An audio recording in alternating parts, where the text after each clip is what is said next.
Assalamualaikum warahmatullahi wabarakatuh. Alhamdulillah rabbil alamin. Wassalatu wassalamu ala asyrafil anbiya'i wal mursalin wa ala alihi wa sahbihi ajmain. Amma ba'd.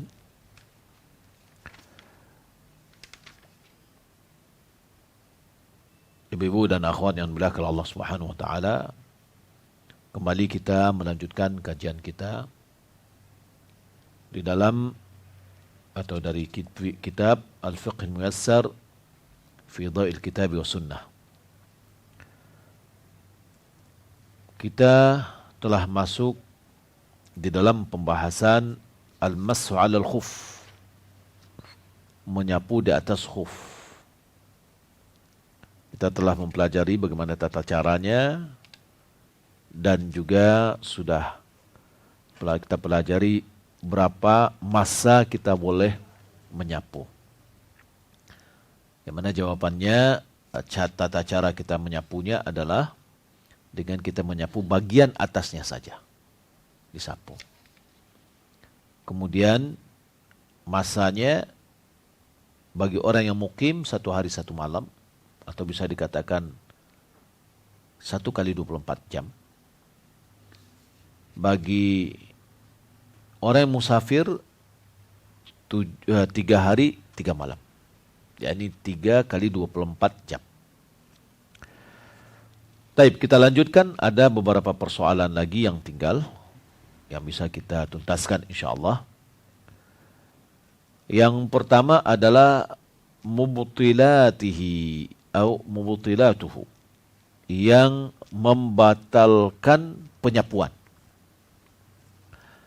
yakni hal-hal yang bisa membatalkan kita untuk menyapu di atas khuf kita.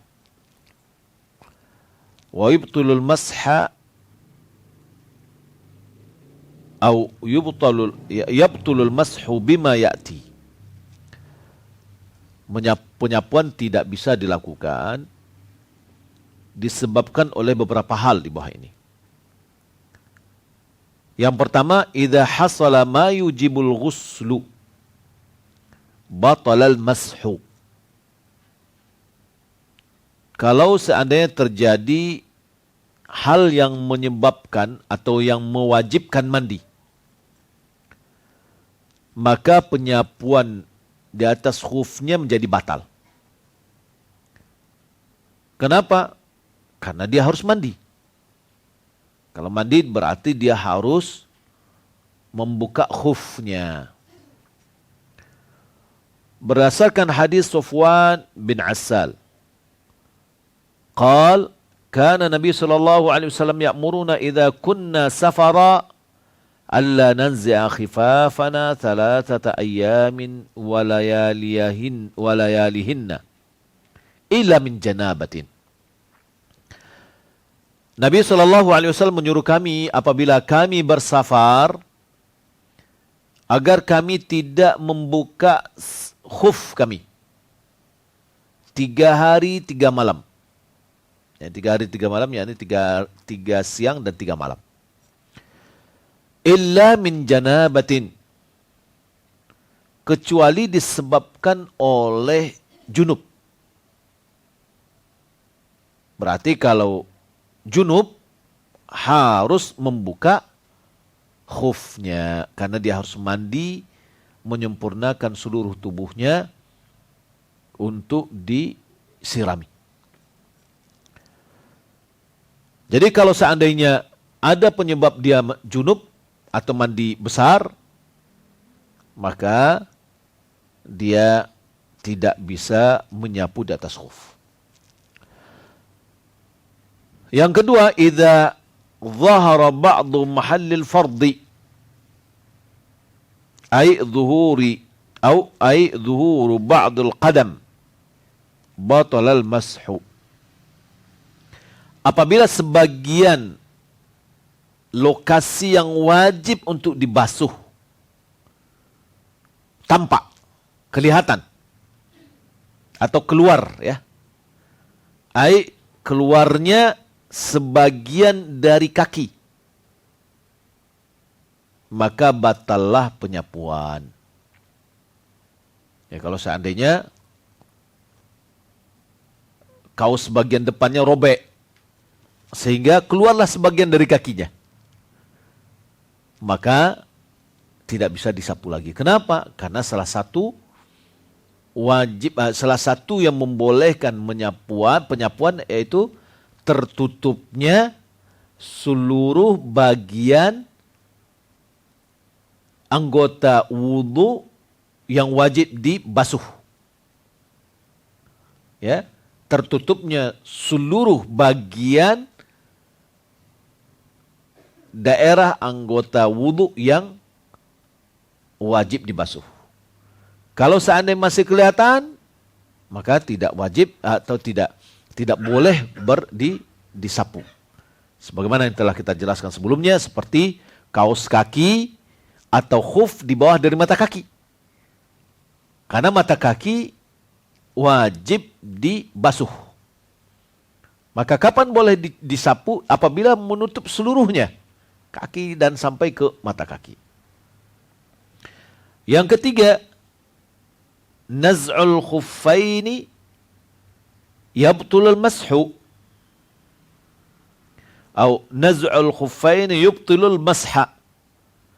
Wa naz'u ahadil khuffaini kanaz'ihima fi qawli aktsari ahli ilmi. Membuka kedua khuf dibuka membatalkan penyapuan. Jadi kalau sudah dibuka, batalkan penyapuan. Dan mencabut atau membuka salah satu dari khuf. Jadi mungkin yang kanan aja dia buka, maka sama hukumnya membuka keduanya menurut kebanyakan pendapat ulama. Karena kaki itu sepasang. Kalau satu yang terbuka, maka semuanya harus dibasuh. Yang keempat, inqida'u muddatil mashi mubtilun lah. Berakhirnya masa penyapuan, expire. Maka itu membatalkan penyapuan. Li'anna al-masha muaqqatun bizamanin muayyanin min qibali syari'. Fala tajuzu ziyadatu 'ala al-muddati al-muqarrarah limafhumi ahadits tauqit. Karena penyapuan itu dibatasi. Ya, diberikan waktu dengan tempo tertentu oleh pencetus syariat. Maka tidak boleh menambah atas tempo yang telah ditentukan. Sesuai dengan pemahaman hadis-hadis yang memberikan waktu. Jadi ketika sudah ada waktunya, untuk apa gunanya pembatasan waktu kalau seandainya masih boleh penyapuan setelah habisnya waktu? Berarti tidak ada gunanya. Diberikan waktu tertentu, ini menunjukkan bahwa legalitas untuk penyapuan itu selama dia masih di dalam ruang batas waktu yang telah ditentukan. Jika seandainya dia sudah keluar, maka otomatis penyapuannya sudah batal. Persoalan yang kedua, atau dalam sini persoalan yang ke-6, ibtida'u muddatil mashi. yakni kapan kita memulai menghitung atau memulai masa penyapuan. Ini kapan kita memulai menghitungnya nih? Kita sudah tahu waktunya bagi orang mukim 1 hari 1 malam. Bagi orang yang musafir 3 hari 3 malam. Nah, terjadi perbedaan pandang ulama dalam masalah ini. Ada yang mengatakan awal penyapuan, ada yang mengatakan awal hadas, ada yang mengatakan awal pemakaian. Maka kita lihat bagaimana pendapat pengarang di sini. Wa tabtadi'u muddatul mashi minal hadathi ba'da lubsi. Hitungan tempo penyapuan dimulai semenjak terjadinya hadas setelah setelah memakai khuf. Ya.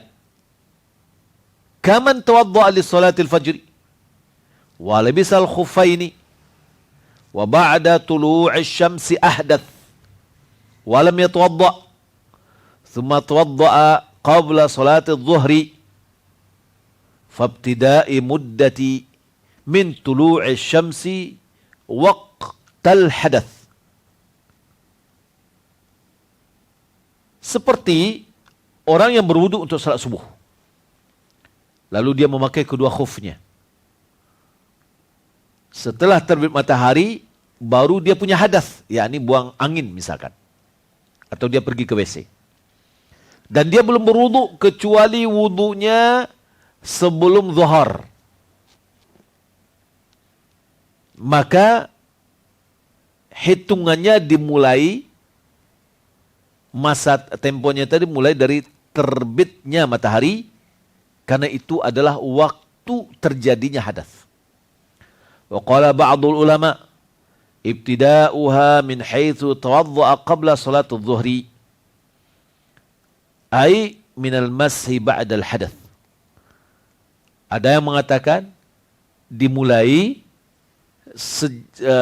semenjak dia berwudu sebelum salat zuhur, karena dia adalah diawali dari penyapuan pertama setelah hadas. Ya. Setelah hadas dia dari memakai. Jadi kalau seandainya begini, jika seandainya orang tadi setelah sholat subuh dia memakai khuf atau kaos kaki, ya, lalu setelah zuhur, setelah ini tadi setelah terbit matahari punya hadas, berarti berakhir dia kapan?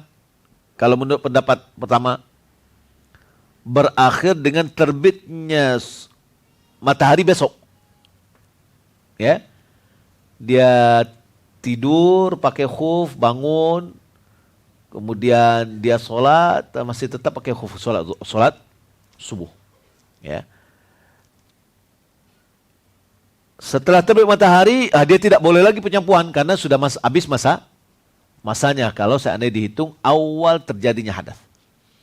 Pendapat yang kedua, awal penyapuan yang pertama, jika seandainya sesuai dengan yang disebutkan tadi, berakhir di sebelum sholat zuhur.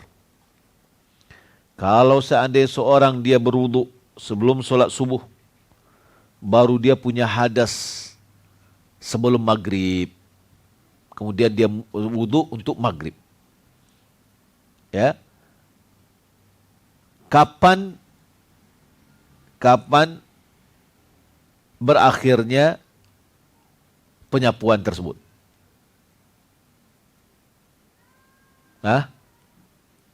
Sebelum maghrib yang akan datang.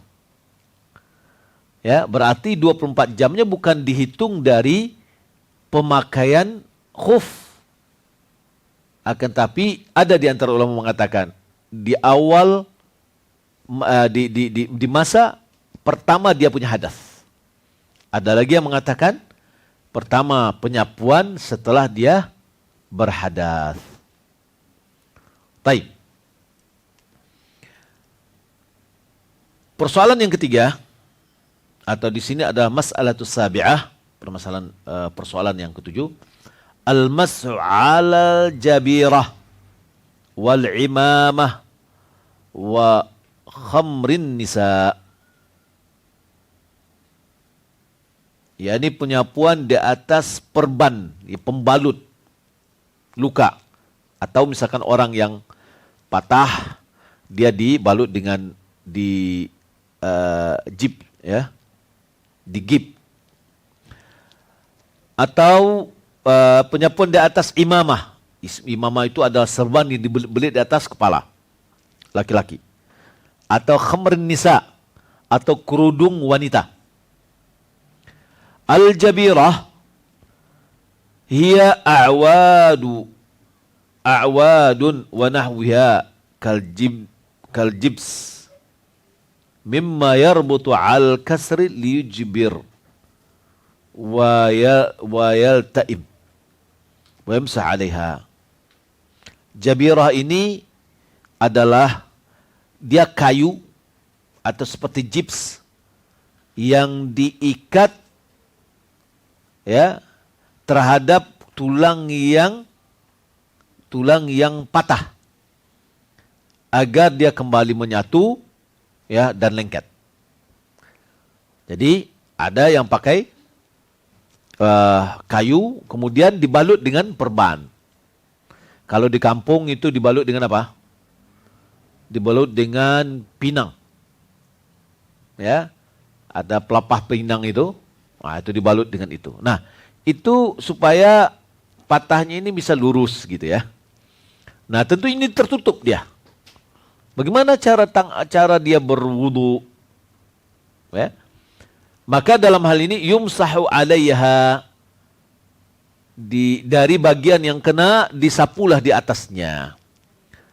Wa kadzalika yamsahu 'ala lusuq wal lafaif allati tudha 'ala al-juruh.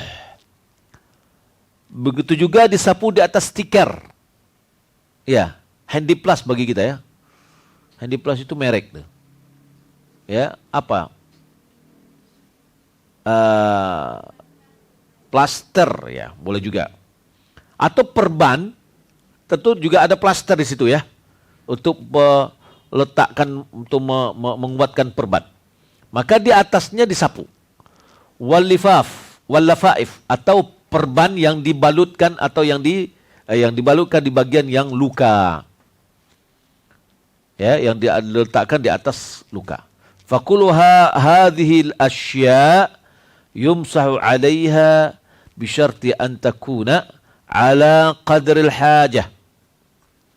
Maka benda-benda tersebut disapulah di atasnya dengan syarat benda itu sesuai dengan ukuran dan kebutuhan. Ya. Tangannya yang luka di pergelangan tangan, tapi dibalutnya sampai ke siku. Nah, itu enggak tuh. Ya. Atau di punggung tangan ya. Di punggung tangan. Lalu dibalutnya sampai ke siku. Itu tidak ada fungsinya atau tidak ada pengaruhnya. Itu tidak qadar hajah namanya. Tidak sesuai dengan kebutuhan. Tapi yang sesuai dengan kebutuhan, bagian yang luka kemudian memang perlu diplaster, maka hal itu disapu di atasnya. Wa in tajawazat qadr al-hajah lazimahu naz'u mazad 'ala al-hajah. Jika seandainya benda-benda tadi melebihi dari ukuran yang dibutuhkan, maka harus dibuka. Ya, harus dibuka bagian yang melebihi dari kebutuhan. Yani lukanya hanya 1 cm, diperbannya 10 cm misalkan. Ya, ini melebihi dari kebutuhan.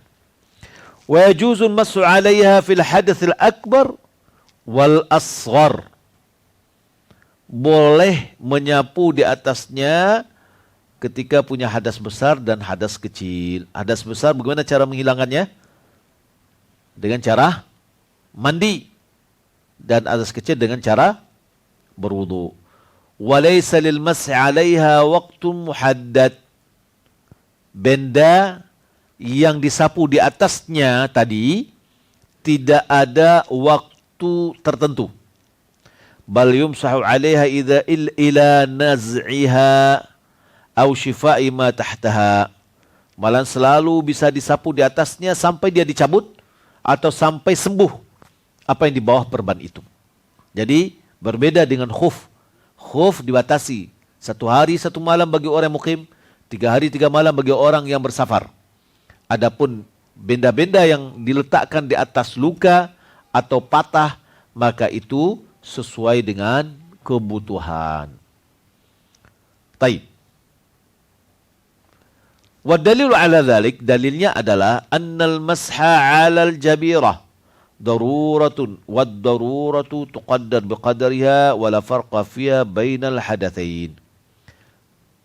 Penyapuan di atas jabirah, di atas pembalut tadi adalah sebuah kedaruratan, dan darurat diberikan sesuai dengan kadarnya, sesuai dengan kebutuhannya, dan tidak ada perbedaan antara hadas kecil dan hadas besar. Jadi kalau begitu dia mandi dulu, bagian yang kena jabirah hanya disapu aja, yang lainnya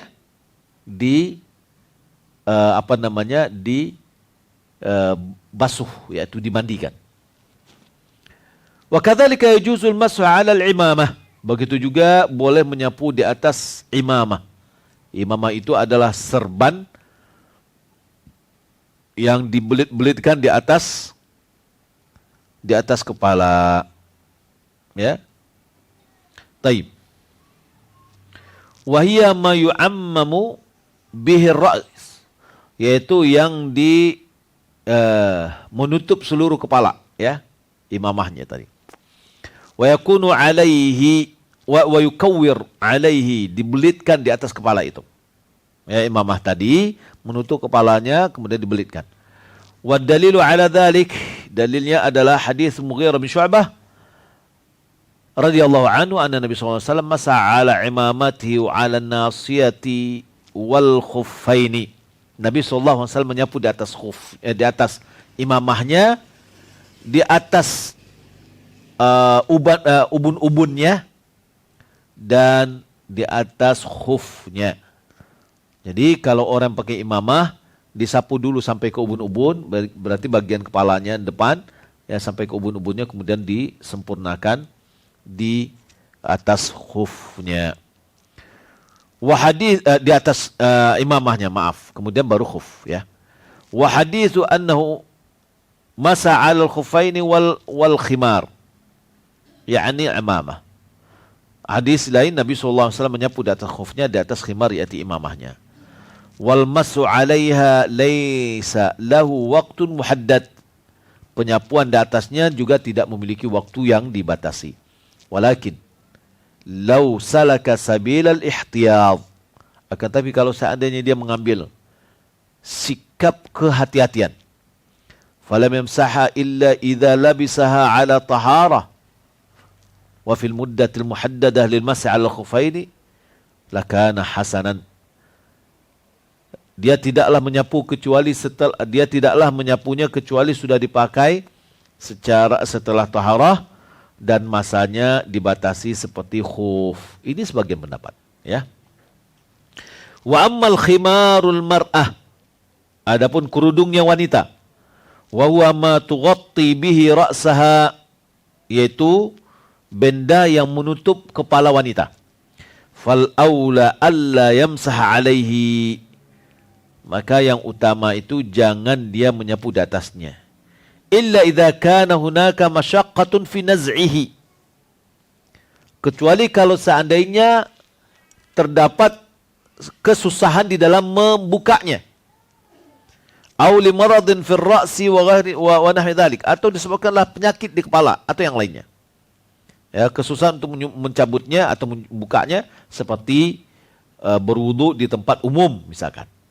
Ya, tidak mungkin akhwat atau ibu-ibu perempuan dia berwudu dengan kepalanya kerudungnya dibuka, ya. Nanti ada laki-laki yang lewat, maka dalam itu ada masyaqqah ketika dia ada susah untuk membukanya, ya.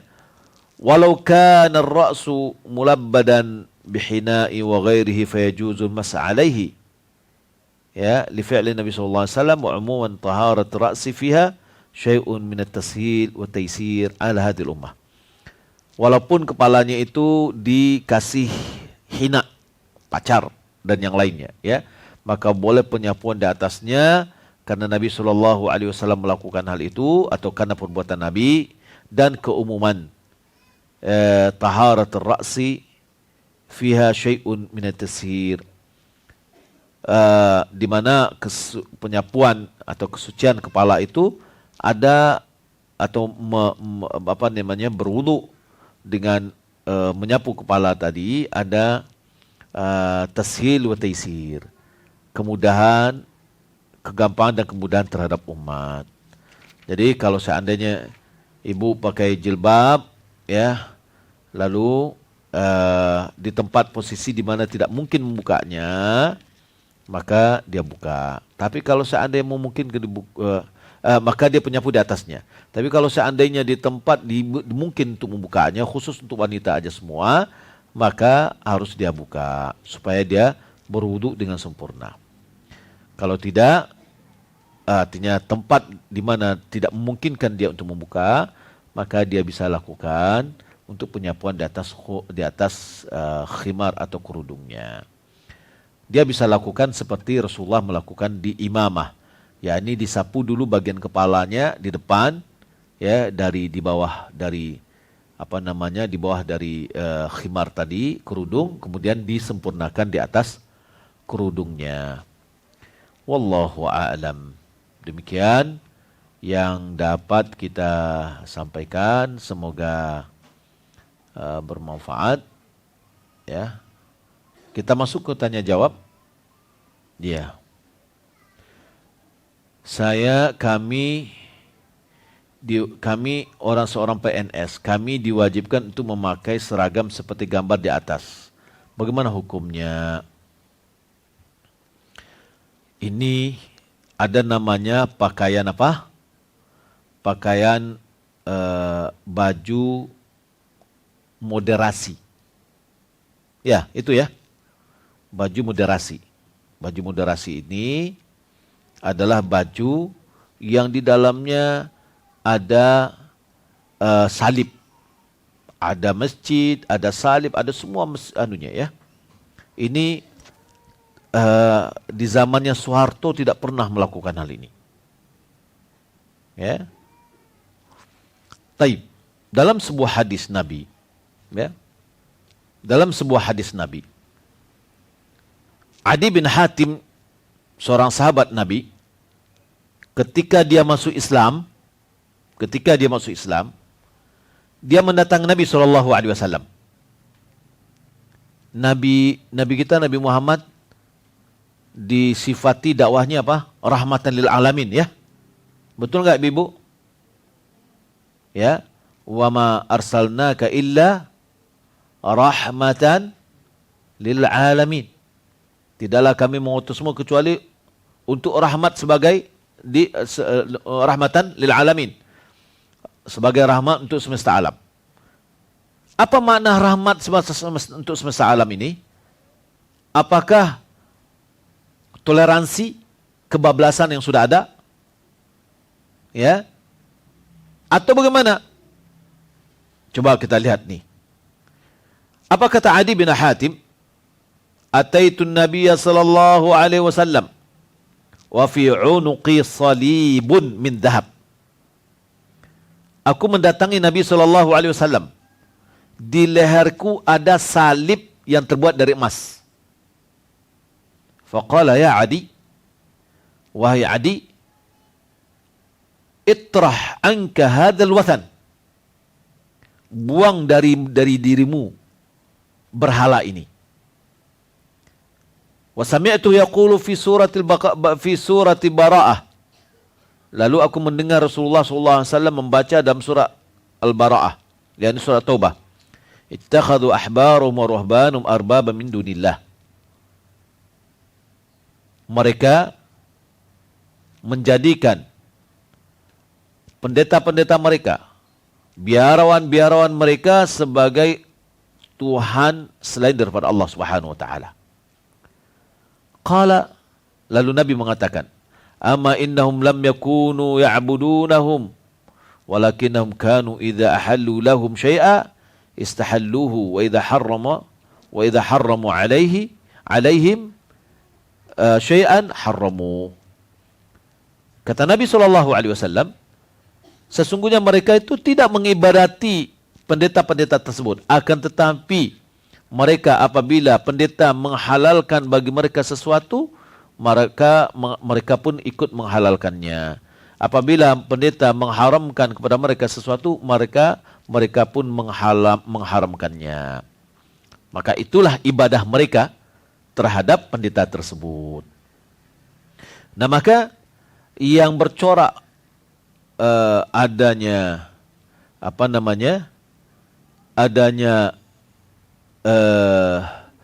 salib-salib ini harus dibuang. Ya. Kalau enggak kita kena dalam hadis ini. Ya. Ini hadis Nabi SAW di mana yang berbicara ini adalah nabinya umat Islam. Ya. Rasulullah yang diutus kepada seluruh manusia. Ya, Rasulullah yang diutus kepada seluruh manusia termasuk orang Indonesia. Maka Islamnya Indonesia harus Islamnya Rasulullah. Ya. Nah, kita ini harus toleransi. Toleransi yang sebenarnya itu adalah bacalah Qul ya ayyuhal kafirun. Itu toleransi yang sebenarnya. La a'budu ma ta'budun. Wala antum 'abiduna ma 'abud. Wala antum 'abiduna ma 'abud. Wala ana 'abidun ma 'abadtum wala antum 'abiduna ma 'abud. Lakum dinukum waliyadin. Bukankah orang Quraisy menawarkan kepada Nabi, sehari kami beribadah di tempatmu, sehari kamu beribadah di tempat saya, tempat kami. Ya, sebagai toleransi. Ada orang berjilbab sekarang, ya, pergi ke gereja. Ya, kemudian ada orang berjilbab, kita lihat juga mereka apa? Mereka membawa patungnya Maria sambil berselawat. Ya, ini adalah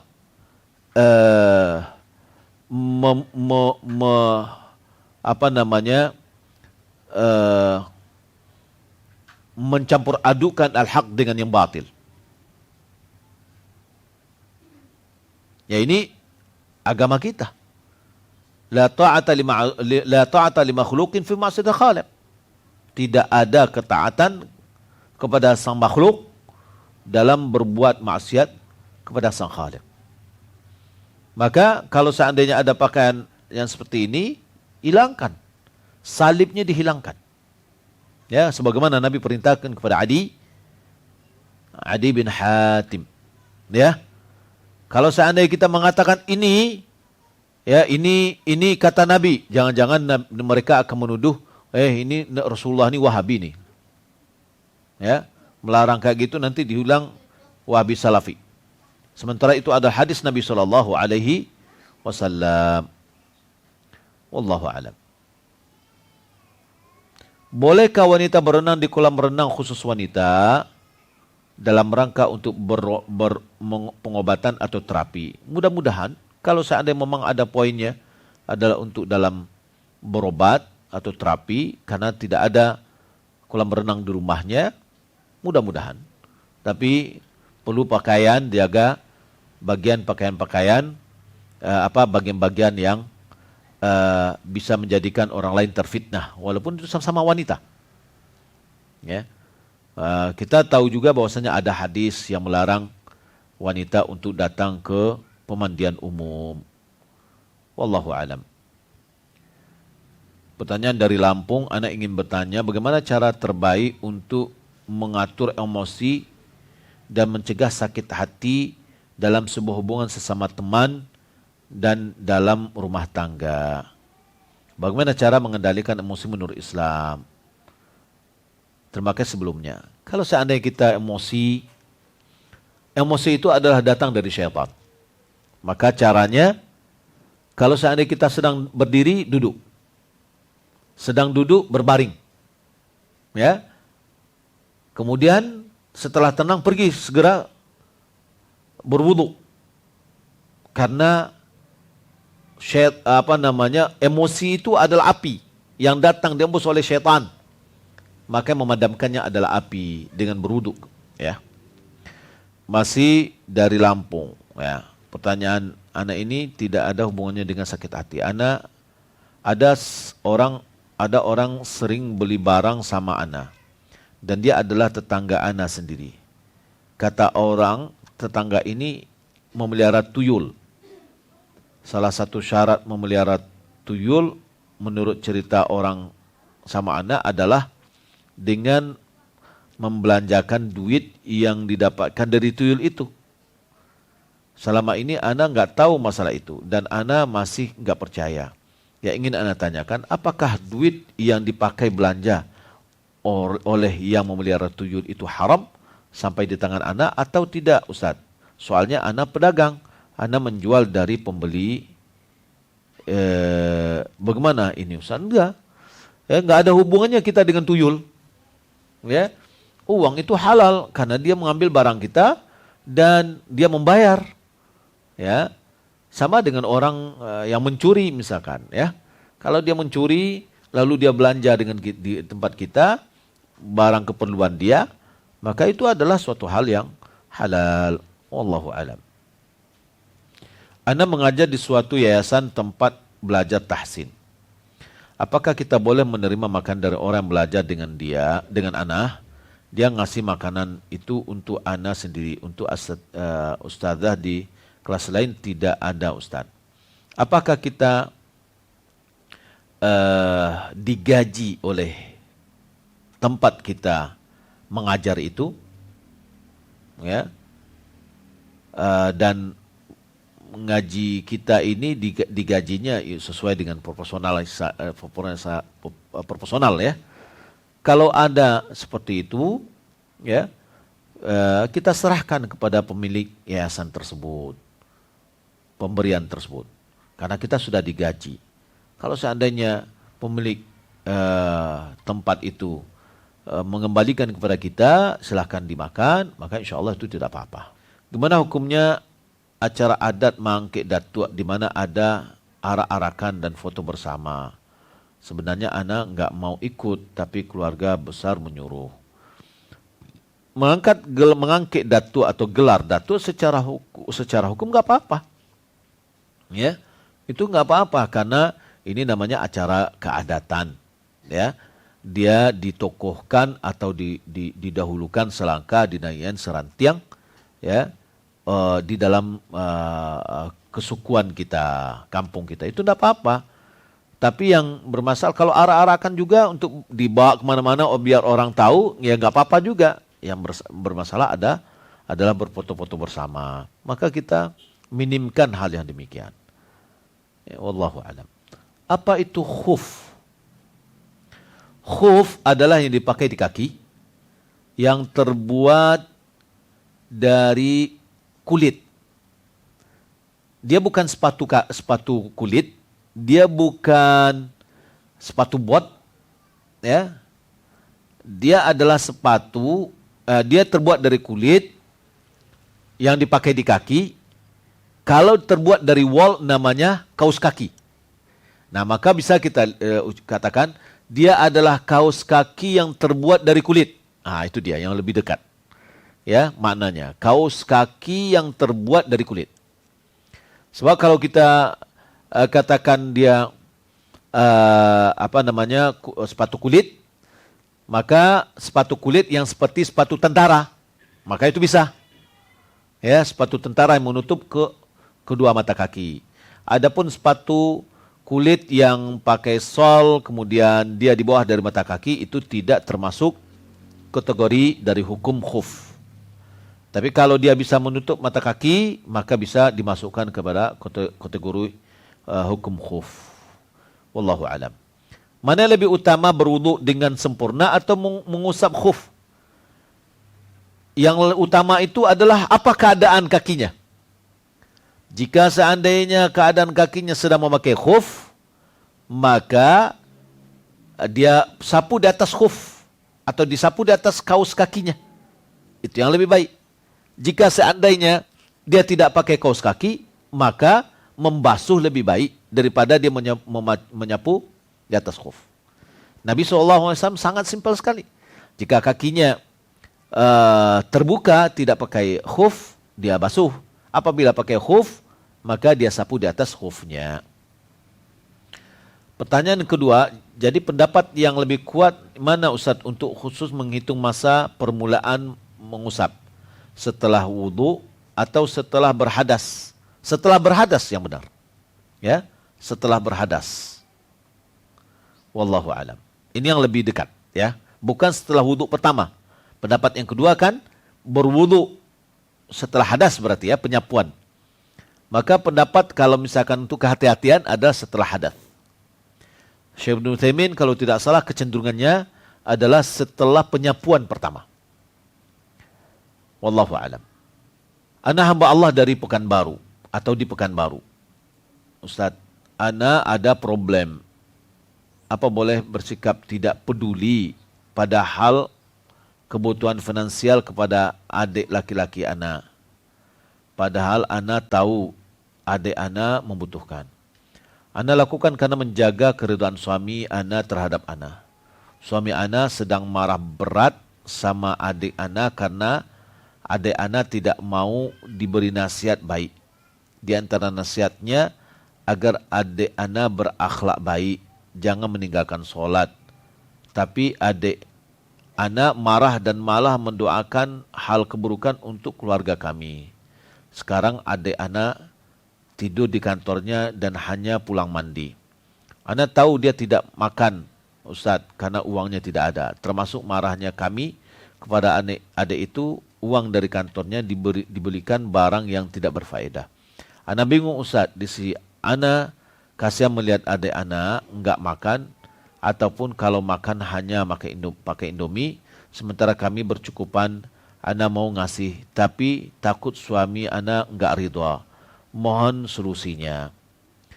Kalau seandainya hal yang seperti ini, jika seandainya yang bertanya ini adalah seorang istri yang tidak punya penghasilan, maka jangan dikasihkan apa yang ada pada kita. Ya. Karena harus seizin suami. Tambah lagi, ini suami anak adalah orang yang peduli dan suka berbagi. Tapi saking marahnya suami anak, maka bersikap acuh. Ya sudah. Suami kita sudah benar dalam menasihati adik kita, ya, apalagi berhubungan dengan nasihat meninggalkan sholat dan yang lainnya. Ya. Maka sikap suami kita sudah benar. Dan kita juga biar dulu kita bikin sikap yang juga mengikuti sikap suami kita. Karena sikap suami kita udah benar. Tapi kalau seandainya kita kasih juga, khawatir nasihat suami kita tidak bermanfaat untuk adik kita. Ya. Nah, ini kita dalam rangka memberikan pelajaran kepada adik, maka jangan dibantu. Biarkan aja. Ya. Sampai dia insaf. Ya, dan kita sampaikan atau kita nasihati lagi untuk cepat dia bertobat dan berbaik lagi kepada suami atau keluarga kita. Wallahu alam. Apakah perbuatan dukun itu benar-benar bisa terjadi jika ada seorang yang benci terhadap kita? Tidak. Semua yang ada di permukaan bumi ini seluruhnya ada atas kehendak Allah. Ya. Bukan perbuatan dukun.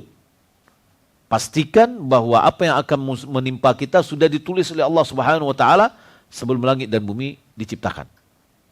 Sebelum kita dilahirkan sudah ditulis apa yang akan menimpa kita. Maka kita berdoa kepada Allah Subhanahu wa taala agar kita dilindungi dari mara bahaya, termasuk ancaman dari seorang dukun. Wallahu alam.